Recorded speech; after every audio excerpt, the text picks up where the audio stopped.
What if I told you that the constant noise in your life, the scrolling, comparing, rushing, reacting, isn't just stealing your time, it's stealing yourself? You wake up overwhelmed, your mind is already racing before your feet hit the floor. There's this pressure to be somewhere, do something, prove your worth, yet you never really feel like you've arrived. You scroll through curated highlight reels of other people's lives, chasing goals that don't even feel like yours. You fill your day with background noise, not because it's useful, but because you're afraid of what the silence might say. But here's the truth most people never pause to consider. If your mind feels like it's turning against you, if you're restless even in moments of rest, then you're not just burned out. You're being called back to something ancient, something steady, something real.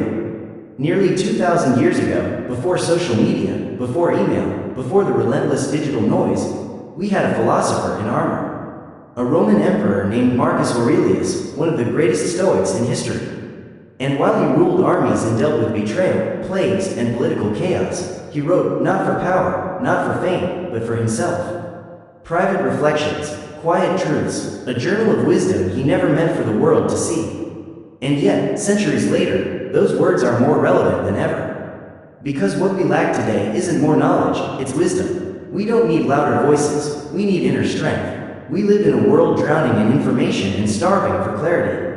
Marcus Aurelius can offer that clarity. So in this episode, we'll dive into 10 powerful teachings from Marcus Aurelius, not just as quotes to admire, but as living tools to help you refocus, reset, and rise above them. 1. Ignore what others are doing. You weren't born to monitor everyone else's life. You weren't created to compete with strangers or perform for an invisible audience that doesn't even know your name. And yet, that's what we do. We scroll, we compare, we measure our worth against someone else's feed. It happens quietly. You glance at someone's post. You see their success, their wins, their timeline, and suddenly, without even realizing it, you feel behind. Not because you failed, but because they didn't. This is where your focus dies.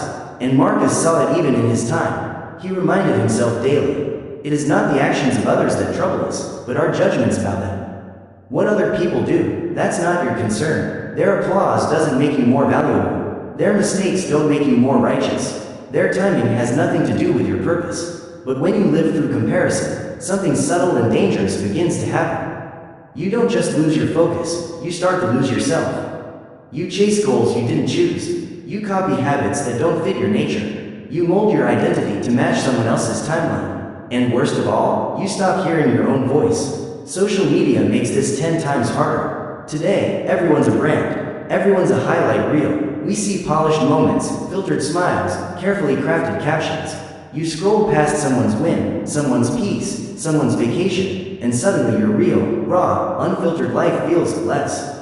But what are you really comparing? Their carefully edited reality with your uncut behind the scenes? That's not fair. That's not healthy. That's not you. To ignore what others are doing isn't to become cold or self-absorbed. It's to protect your focus. It's to honor the voice that speaks when everything else is quiet. Because every minute you spend watching someone else is a minute not spent building yourself. Marcus didn't have Instagram, but he fought the same battle. His distractions were different, but the lesson remains the same. Distraction is timeless.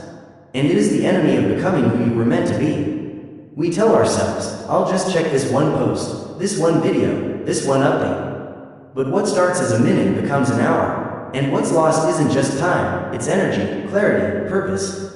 And slowly, almost imperceptibly, you trade creation for consumption. You trade your calling for comparison. You trade your soul's truth for someone else's highlight. The Stoic path is narrow, on purpose. It asks you to let go of noise, to zoom in on the only things you truly control, your thoughts, your choices, your response to the world. Everything else, it's just noise, and noise is a killer. It kills progress, it kills peace, it kills identity, it keeps you spinning in circles, always reacting, never creating. So ask yourself honestly, how much of today did you spend in comparison? How many times did you check what others were doing before deciding what you should do? How many of your decisions were based on their timeline, not your own? Your journey is not late. Your timing is not broken. Your results are not invalid. There's only one real measure. Are you becoming better than you were yesterday? Are you focused? Are you present? Are you living your life or chasing someone else's? Because the path to inner peace isn't paved with likes, follows, or applause. It's paved with clarity, discipline, and the courage to walk your own road. And that road starts when you let go of what everyone else is doing, and return to what matters most, your own becoming. So once you've stepped away from the noise, once you begin reclaiming your attention and your purpose, something unexpected happens. Your world might not change, but your experience of it does. And that changes everything. Because clarity doesn't always come from changing your circumstances. Sometimes it comes from changing the way you see them. So ask yourself, in the stillness of your own mind, what meaning are you assigning to your pain, to your failure, to your uncertainty? Are these moments making you bitter, or are they making you wise? See, your thoughts are not passive. They're not harmless background commentary. Your thoughts shape your world. Your interpretations become your identity. And if you want to live better, you don't need to wait for someday.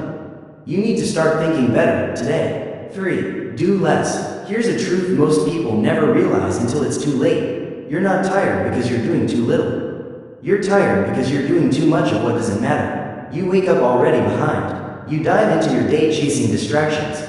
Jumping from emails to meetings, from scrolling to small talk, checking boxes that don't lead anywhere meaningful. You reach the end of the day physically drained, mentally numb, and emotionally unfulfilled. But the worst part? You convince yourself that this is what being productive looks like. Motion isn't meaning, noise isn't purpose, busyness isn't. Marcus Aurelius ruled over one of the largest empires in human history. He carried the weight of war, politics, disease, and betrayal. And yet, he found time to reflect. He found space to write. He returned, again and again, to what actually mattered. He once wrote, "If you seek tranquility, do less. Or more accurately, do what is essential." Which brings a double satisfaction. To do less, better. That's not just a poetic phrase from the past.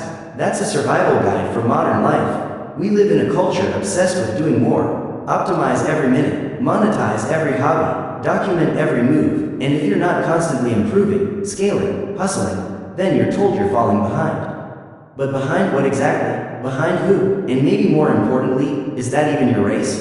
The faster you move, the easier it is to forget why you're moving at all. That's where Stoicism cuts deep. It doesn't demand more productivity. It demands deliberateness. It asks you to choose wisely, not hustle blindly. To act from principle, not pressure. To eliminate what is non-essential, so that the essential can breathe. Doing less isn't laziness, it's precision. It's the quiet courage to reject the chaos, to stop feeding the machine that offers you nothing in return but exhaustion. Every time you say yes to something meaningless, you're saying no to something meaningful. And the worst part? Most of us did it without realizing. We become addicted to autopilot, answering every ping, attending every meeting, responding to every crisis like it's our responsibility to solve it all. And somewhere in that blur, we forget what it feels like to act with intention. So how do you break that cycle? You slow down, you step back, you audit your life, not by what looks busy on the outside, but by what brings peace to your mind and strength to your soul. You ask, what if I stopped doing this? Would anything truly fall apart? And if the answer is no, then what are you still doing it for? The Stoics remind us, every action should serve a higher aim. Not your ego, not your schedule, but your virtue, your discipline, your inner clarity, your peace. So cut the extra, cancel the meetings that mean nothing, step away from the projects that go nowhere, release the obligations that were never really yours to begin with. Don't chase more, master what already exists, do fewer things, but do them with deeper presence. Because that's how excellence is built, not through overwhelm, but through concentration. And once you begin living this way, something powerful begins to shift. Your mind becomes clearer, your energy becomes sharper, you stop reacting to everything around you, and you start acting from within. But make no mistake, this path takes courage. It's easier to stay busy than to be still. Stillness demands honesty. Stillness confronts you with your real priorities. It pulls back the curtain and shows you that just being tired doesn't mean you're growing. And most people, they avoid that truth. They run from that silence. Because in that silence, you're forced to admit that much of what you're doing doesn't actually matter. Doing less also means setting boundaries. It means disappointing people. It means saying no, and not everyone will understand. Some will say you've changed, that you've withdrawn, that you've become distant or selfish. Let them. You weren't put on this earth to be constantly available. You were put here to live with purpose. You don't need to explain your choices. You don't need to justify your boundaries. Your focus will speak for itself. And over time, that focus becomes your foundation. Your days stop feeling chaotic. Your decisions stop feeling rushed. You create space, not just in your calendar, but in your spirit. Space to breathe, to think, to grow deliberately, not frantically. So ask yourself, here's something we rarely talk about. We live as if we're eternal. We scroll endlessly. We argue about things we won't even remember by next week. We delay dreams, postpone healing, and waste hours chasing things we don't truly care about. All under the illusion that there's more time. But time doesn't wait for your excuses. It doesn't pause for your plans. It doesn't care about your mood. Death is not some distant stranger waiting at the end of a long, faraway road. It's walking beside you, every step, every breath, whether you acknowledge it or not. Marcus Aurelius once wrote, with piercing clarity, you could leave life right now. Let that determine what you do, say, and think. He didn't write this to scare himself. He wrote it to wake himself up, to stay sharp, to cut through the dangerous illusion that tomorrow is guaranteed. And maybe that's the reminder we all need right now. Because if you truly believe that this might be your last sunrise, would you still waste it scrolling through other people's opinions? Would you spend it replaying regrets? Would you argue, distract, perform, or would you live? Would you move through your day fully awake, fully alive? Most people don't think about death until it stares them in the face.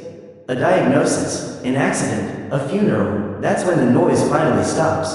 That's when clarity returns, at least for a moment. But then life picks up again. The distractions resume. The urgency fades. The Stoic doesn't forget. The Stoic keeps death close. Not to fear it, but to use it, as a lens, as a compass, as a filter to separate what matters from what never did. Because when you remember your time is limited, you stop giving it to what drains you. You stop postponing what calls to you. You stop surviving on autopilot, and you start living on purpose. This doesn't mean living recklessly. It means living truthfully. It means realizing that every moment, no matter how small, how ordinary, is sacred. Not because it's glamorous, but because it's finite. You may not get another conversation with that person. You may not get another chance to repair what's broken. You may not wake up tomorrow with the same energy, strength, or opportunity. So you live with presence. You speak with honesty. You love without delay. You work with focus. Not because you fear dying, but because you've chosen to honor living. Take a moment, think about your average day. How much of it is spent on things that would vanish if this were your last week? How much of your mental energy is consumed by people, problems, or pressures that would mean nothing if death tapped you on the shoulder tonight? What if, instead of ignoring your mortality, you started each morning by asking yourself, if this were my final day, how would I live it? Not in fantasy, but in alignment, in clarity, in truth. You'd probably choose your words more carefully.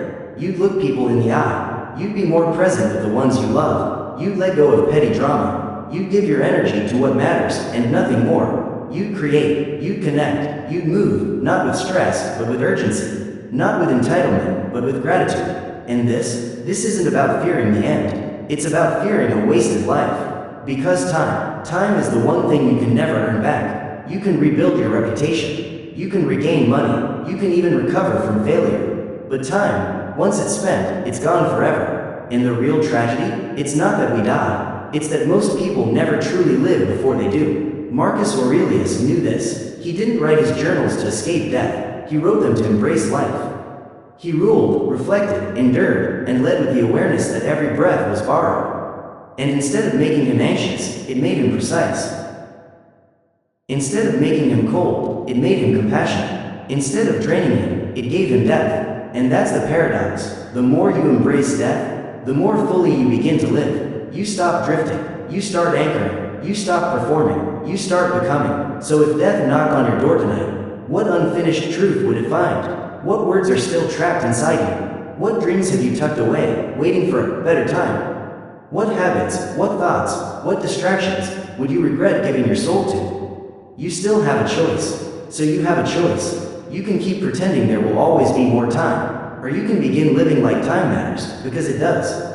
This moment matters. You matter, not someday, now. 5. You're stronger than you think. You've been through more than you admit, faced more than you let others see, survived storms that would have broken a weaker version of yourself. But because you didn't collapse publicly, because you didn't scream or fall apart in front of everyone. The world never saw the war. They just saw you keep walking. still breathing, still smiling, maybe working, maybe functioning, but you knew, inside, you were shattered. And yet, you showed up anyway. That alone makes you powerful. But you don't feel powerful, do you? You've trained yourself to minimize your strength, to downplay your survival. You say things like, it wasn't that bad, I just got lucky, others have it worse. You wear humility like armor, noble at first, but sometimes it hardens into self-doubt, and that doubt blinds you to the truth. That inside you lives something ancient, something unshakable, something forged through every moment you wanted to quit, but didn't. Marcus Aurelius ruled under relentless pressure. Wars, betrayal, plague, the burden of leading the Roman Empire, arguably the most powerful force on earth at the time. And still, he reminded himself daily, you have power over your mind, not outside events.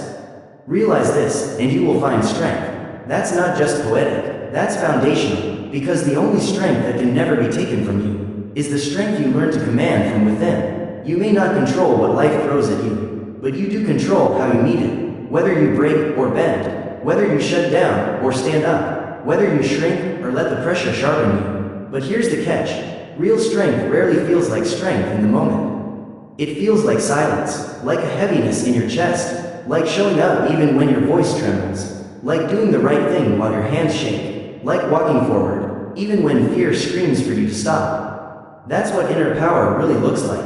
It's not loud, it's not glamorous, it's not about headlines or applause. It's quiet, composed, rooted. Too often, we mistake confidence for strength. We associate power with performance, speeches, muscles, poses. But true strength? It's what holds you together in private. It's what carries you through when no one's watching, and there's no reward in sight. You won't find resilience in theory. You discover it in the trenches. You find it during that phone call that shattered your plans, in the night that felt like it would never end, in the heartbreak you swore you wouldn't survive, in the failure that shook your worth, in the loss that hollowed your heart. And yet here you are, still standing, still listening, still learning, still trying. That's not fragility, that's power. The Stoics teach us to reframe adversity, not as punishment, but as proof. So when something hard enters your life, don't ask, why is this happening to me? Instead ask, what part of me is this trying to awaken? That shift in mindset, it can transform everything. Because pain, contrary to what we've been taught, is not your enemy. Pain is a mirror. It reflects your patterns, your assumptions, your blind spots, but it also reflects your grit. It shows you the muscles you didn't know you had, the strength waiting beneath the surface. When you stop seeing pain as evidence of failure, and start seeing it as an invitation to transform, you stop running, you start listening, you adapt, you grow, you rise. You are more capable than your past believes, more resilient than your failures suggest, more grounded than your emotions admit. And the longer you walk this path, choosing discipline, awareness, and truth, the stronger your core becomes. Until one day, life throws something at you, and you don't flinch, you don't spiral, you don't collapse. Instead, you respond, calmly, clearly, consciously, and that moment will surprise you. You'll pause and wonder, how did I handle that so well? And the answer will come softly, almost like a whisper, because you've been training for this, quietly, consistently, without applause. Through the small decisions you made in private, through the pain you refused to let define you, through the mornings you got up, even when your spirit felt heavy. That's how warriors are built, in silence. The people you admire, the grounded ones, the calm ones, the unshakable ones. They weren't born that way. They were forged, not through ease, but through experience, through hardship, through the conscious choice to keep moving, even when it hurt. So the next time you feel overwhelmed, the next time doubt creeps in and makes you question your capacity, pause, breathe, and remember, I've been here before. I've bent, but I did not break. I shook, but I didn't break. You've been told you're fragile. You've been led to believe that your worst moments define you, but they don't. Your defining moments aren't the ones where you fell. They're the ones where you stood back up, even when it was slow, even when it was messy, even when the world didn't see it. Each time you rise, no matter how imperfect the process, you reinforce something inside you that cannot be bought, borrowed, or broken. You build something unshakable, something that no one can give you, and no one can take away. So don't waste your time asking, am I strong enough? Because you already are. Now, it's just time to remember. 6. You are rising for the work of humankind. There's a reason you wake up with that strange fire in your chest. A quiet pull in your spirit that whispers, keep going. It's not just ambition. It's not just personal development. It's purpose, trying to get your attention, trying to remind you that your life was never meant to be lived only for yourself. Your talents aren't ornaments to be admired. They're tools to be used. And your pain, your perspective, your discipline, they all matter, more than you think. Not just for you, but for us. For the world. Marcus Aurelius, emperor and philosopher, once wrote, "At dawn, when you have trouble getting out of bed, tell yourself, I have to go to work as a human being. I am rising to do the work of humankind." He didn't mean that metaphorically. He believed it deeply. He believed we are all part of a greater whole. That to live only for the self is to shrink your own spirit. That our duty, our reason for rising, is to contribute to something larger than ego. But in today's world, we're taught the opposite. Everything is framed around the self, self-worth, self-image, self-expression, self-success. We're told to chase greatness, to outperform, to outshine, to become something. But here's the paradox. The more you obsess over yourself, the more isolated you feel. And the more isolated you feel, the more hollow your victories become. You weren't made to chase likes. You weren't made to impress strangers. You were designed to serve, quietly, powerfully, with intention, not to sacrifice your dreams, not to disappear, but to recognize this simple truth. Your gifts do not belong to you. They belong to whatever you give them to. Maybe your gift is leading, or teaching, or listening. Maybe you build things. Maybe you create, or heal, or empathize in ways that others can't. Maybe you've survived something that broke other people. And now you carry a wisdom no textbook can teach. That's not a coincidence. That's not random. That's your assignment. That's the raw material of your purpose. And the world, it desperately needs what you've been building quietly in the dark, but only if you're willing to offer it. Not with half your heart, but with your whole one. Because that's the work of humankind, to rise and to give. Not for applause, not for recognition, but because the world needs you, even if it never says so. The Stoics didn't chase glory.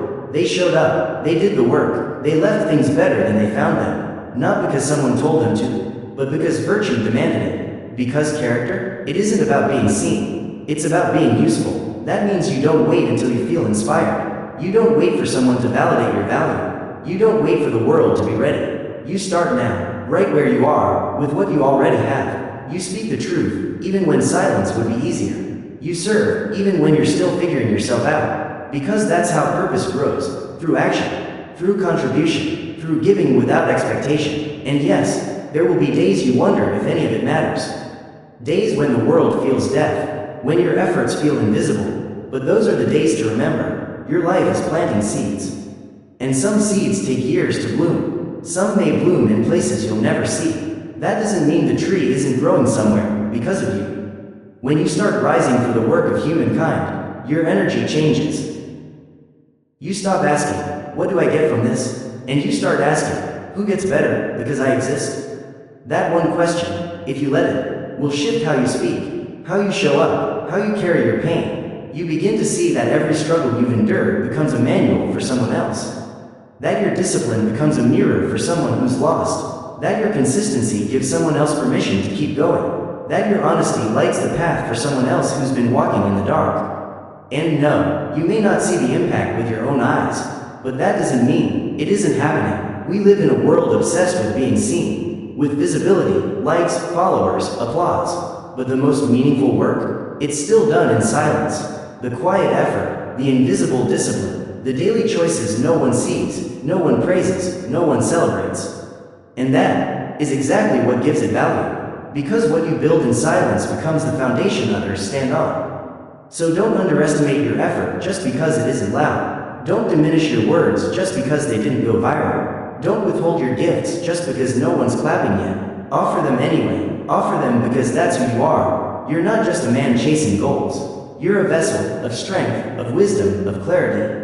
Forged in hardship, refined by resistance, shaped by fire, and the more you lie from that place of quiet strength, the less power the noise of the world will have over you. So ask yourself honestly, if I disappeared tomorrow, what part of the world would be worse off because I didn't show up? What part of my voice, my heart, my experience, have I been hiding when it was meant to be given? Because when you stop living only for yourself, you don't disappear, you expand, you grow beyond your fear, beyond your pain, beyond the small version of life you were told to settle for, and into the life you were born to live. You are not rising just for your own success. You are rising for the work of humankind. 7. Never complain. Complaining is seductive. It makes you feel momentarily powerful, like you're speaking truth, like you're standing your ground, like you're demanding justice. But look closer. Behind the noise, the sarcasm, the long-winded rants, what actually? Nothing. You get a momentary release. People around you nod, or they roll their eyes.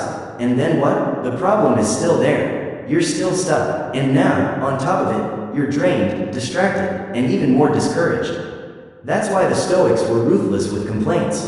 Marcus Aurelius wrote, "Don't be overheard complaining, not even to yourself." Let that sink in, not even to yourself, because even private complaining, thoughts that never leave your mouth, can silently poison your perspective. It weakens your mind. It moves your attention from action to helplessness, from responsibility to resentment, from motion to murmuring. And the real danger is that it feels like you're doing something. You say, "I'm venting." You tell yourself it's healthy, it's honest, it's necessary. But most of the time, it's a substitute for what really needs to happen. Clarity, courage, because action. In any situation, there are only two wise responses. Change it or accept it. Everything else is noise. Everything else is ego. If you can fix it, fix it. If you can't, adjust your mindset. But don't sit in the middle, rehashing your wounds, rewording your frustration, replaying your pain like a broken record. That's not healing. That's slow spiritual decay. And each time you indulge it, you become just a little bit. Think of the people you respect most. The grounded ones, the calm ones, the ones who command a room without raising their voice. They don't complain, not because their lives are perfect, but because they understand something deeper. Complaint is wasted energy, and energy is sacred. You've probably met someone who drains the air out of every room. They list everything that's wrong, every injustice, every insult, but nothing in their life ever actually changes. That's not coincidence. That's a pattern, a habit of powerlessness disguised as honesty.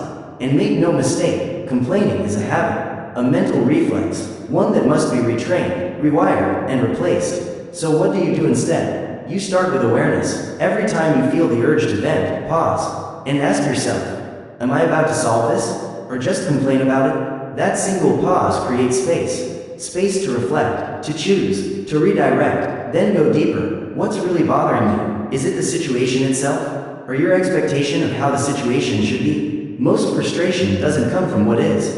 It comes from the gap between reality and the fantasy we secretly expected.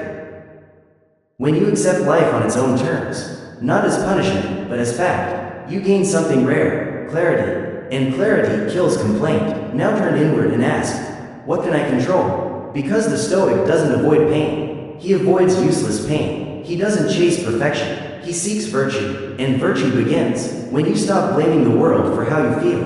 Maybe you're tired. Maybe you feel disrespected, overwhelmed, undervalued. Okay, then the real question is, what are you going to do about it? Will you respond with honesty? Will you raise your standards? Will you step forward with courage?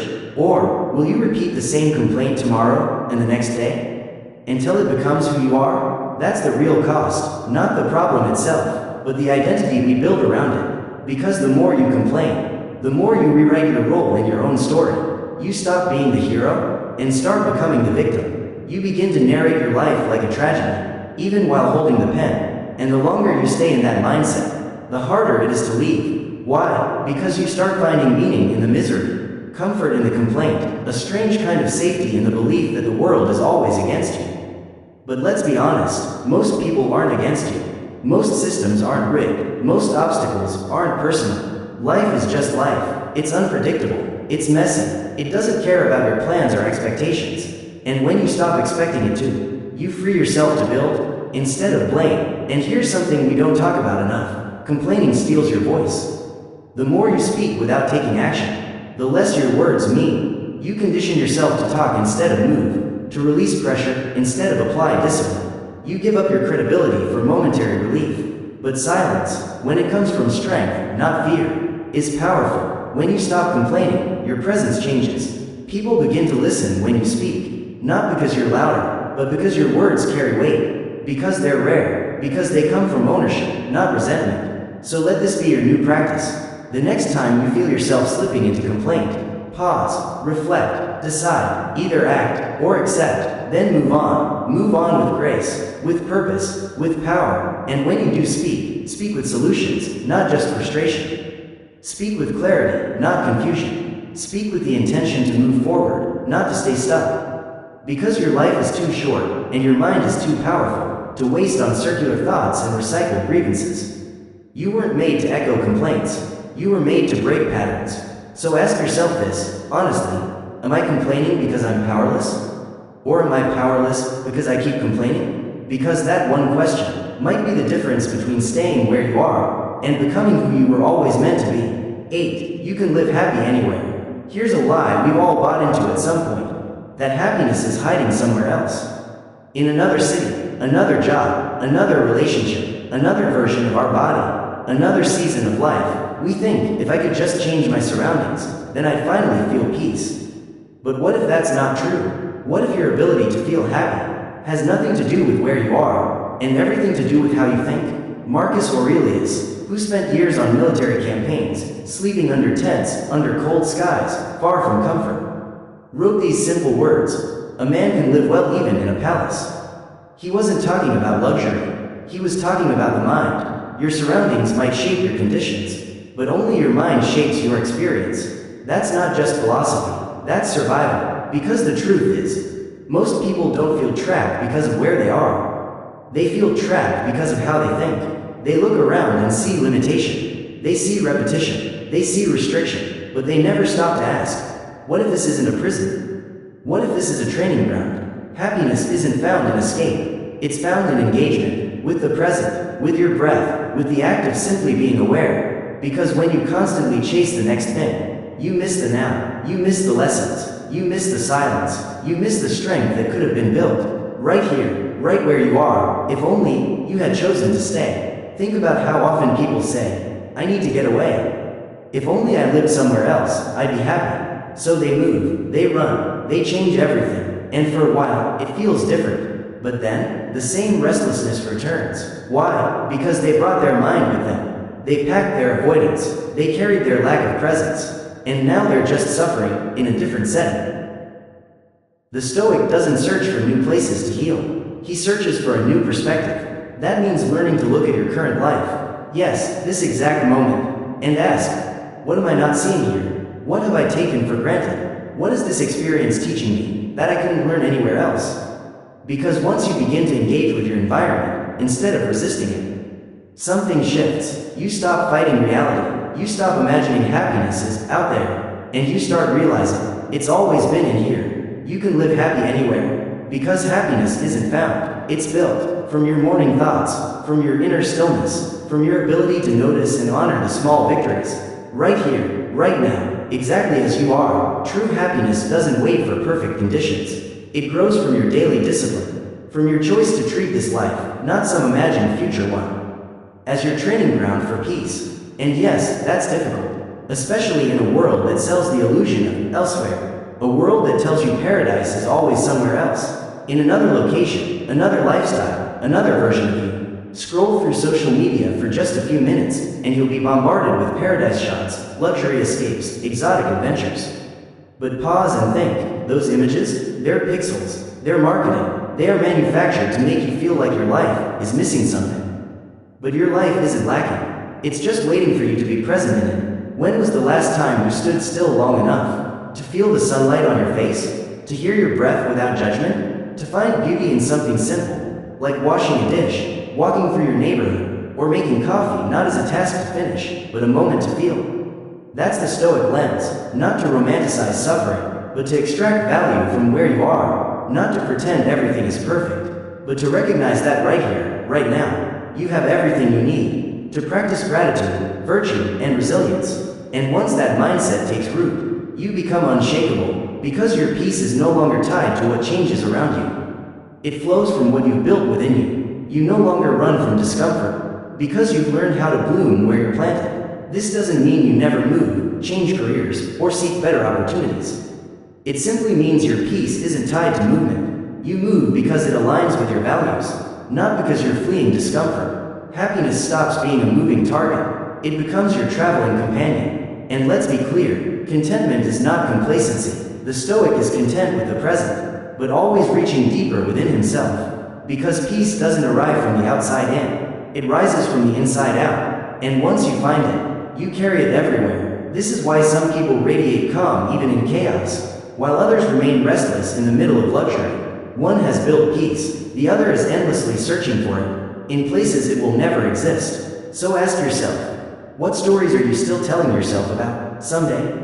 What joys have you delayed until everything feels just right? And what if the very thing you've been chasing has already been sitting quietly inside your life all along? Because the mind that can find peace in the ordinary becomes extraordinary. You don't need to escape to feel alive. You just need to arrive, fully, here, now. So whether you live in a small apartment or a crowded city, work a quiet job or walk through a slow season of life, don't overlook it, don't numb it, don't fantasize it away. Instead, ask, what strength can I build here? What clarity can I practice now? What joy is already hiding in plain sight if I stop chasing and start noticing? Because if you can find peace in this moment, in this place, in this imperfect life, then you hold something within you that no storm can take away. And that is real freedom. 9. Help the common good. In a world that worships self, living for something bigger has become radical. To contribute, not because it's profitable, but because it's right. To help, not for applause, but because your soul knows it matters. There's something sacred in that, something forgotten, something we need to remember. Marcus Aurelius returned to this truth often. He once wrote, "What is not good for the hive is not good for the bee." He understood something society is beginning to forget, that your well-being is inseparable from the well-being of others, that no matter how self-sufficient you become, you are still part of something greater. But the culture we live in teaches the opposite. Modern mantras tell you to build your brand, protect your energy, focus on your image, put yourself first, always.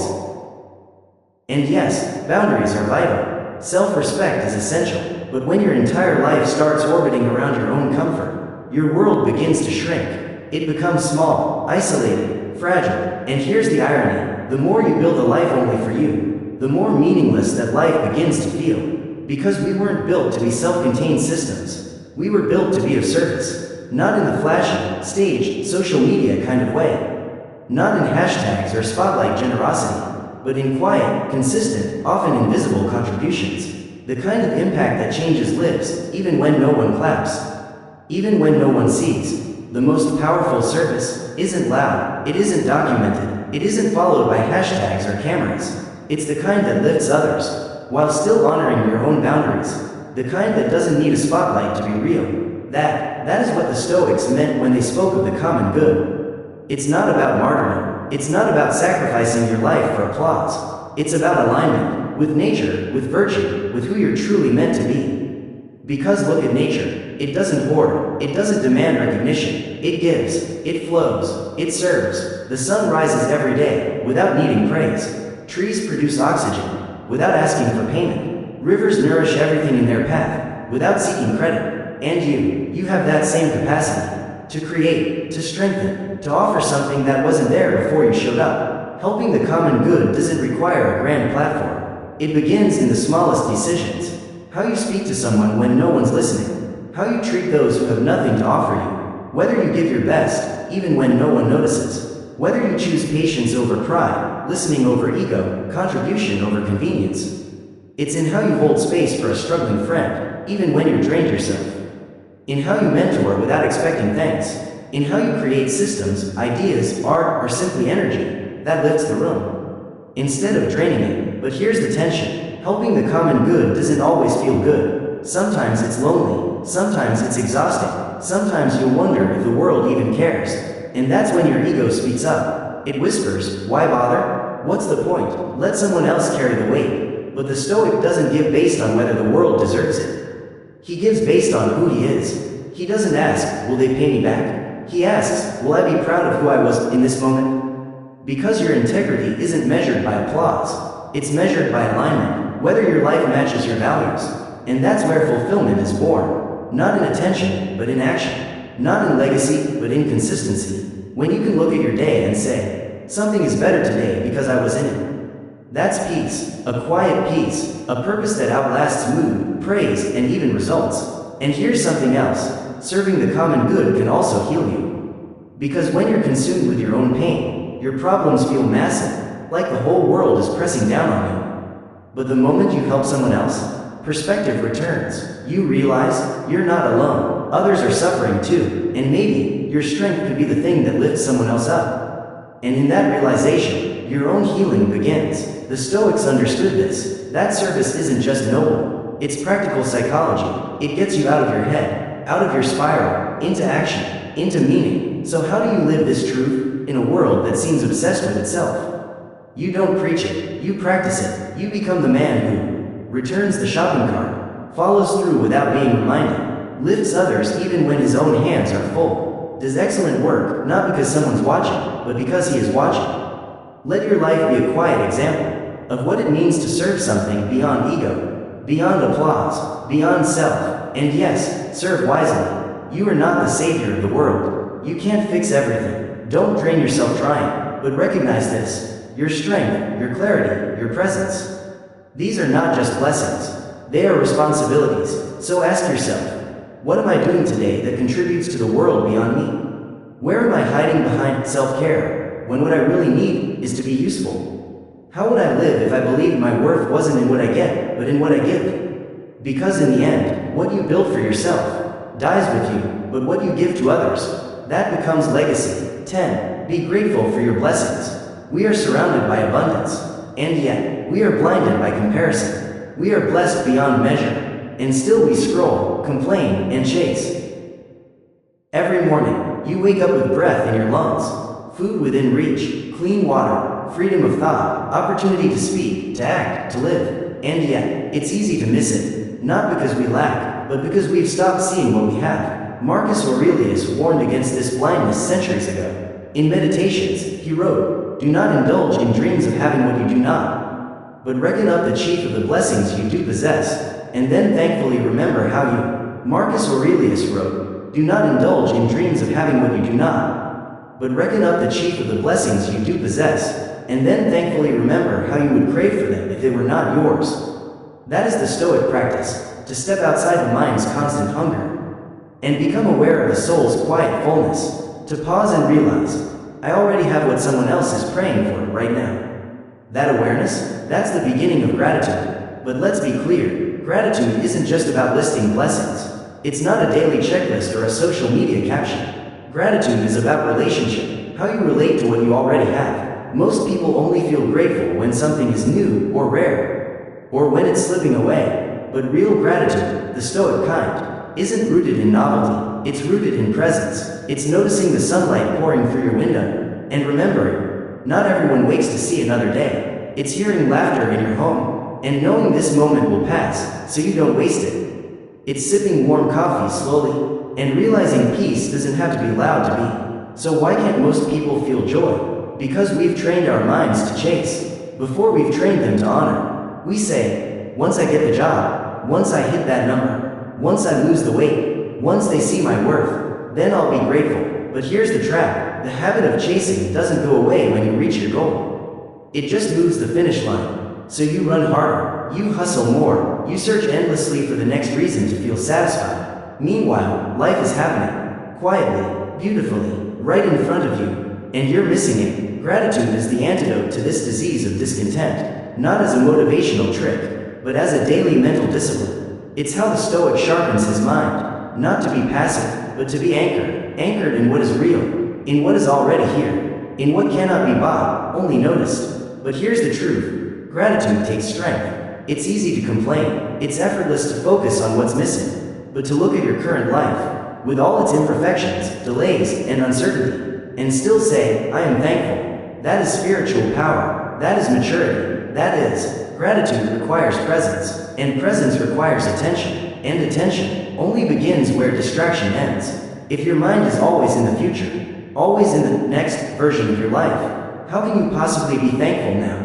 So start small, in the morning, before your phone, before notifications flood your brain, before the world makes demands on your time.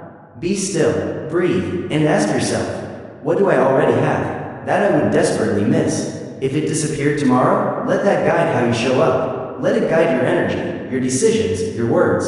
Because when you start your day in recognition, you don't operate from lack, You move from sufficiency. You love more deeply, not because you're afraid to lose, but because you see how precious what you have truly is. You create, not to prove anything, but as a way to express your appreciation. Gratitude doesn't just change how you think. It transforms how you move through the world, and it protects your spirit. Because in hard times, gratitude is a shield, not from pain, but from despair. It reminds you, yes, things are difficult, but not everything is broken. It helps you hold joy and grief in the same hands, to suffer without growing bitter, to struggle without forgetting what's still good, and maybe most of all, gratitude changes your identity. You stop being someone who complains about life. You become someone who honors it. And when you live that way, people notice. They feel a difference in your presence, a steadiness, a quiet, calm strength. Because gratitude is magnetic, it pulls your mind away from what the world says you should want, and back toward what your soul already has. So ask yourself now, what am I overlooking today because I've labeled it normal? What blessings have I normalized so much they've become invisible? What would shake me to my core if it suddenly disappeared? Your health, your family, your mind, your voice, your freedom, your ability to try again.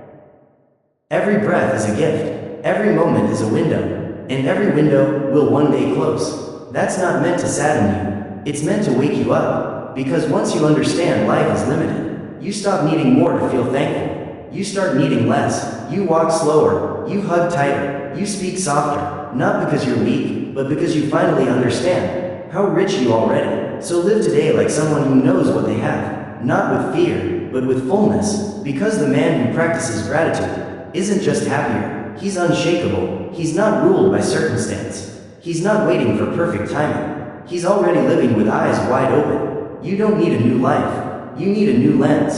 That's what Marcus Aurelius gave us, not commandments, not rigid rules, but reminders to return to lean on, to anchor ourselves with, especially when the world gets too loud. He handed us tools, not for followers, but for thinkers, for warriors of the inner life, for those willing to step off the beaten path and walk their own. And now, in a time of constant noise, endless scrolling, comparison dressed as connection, and craving without clarity, his voice matters more than ever. Ignore what others are doing. Think for yourself. Do less, but do it with deep presence. Remember death, not to fear it, but to awaken life.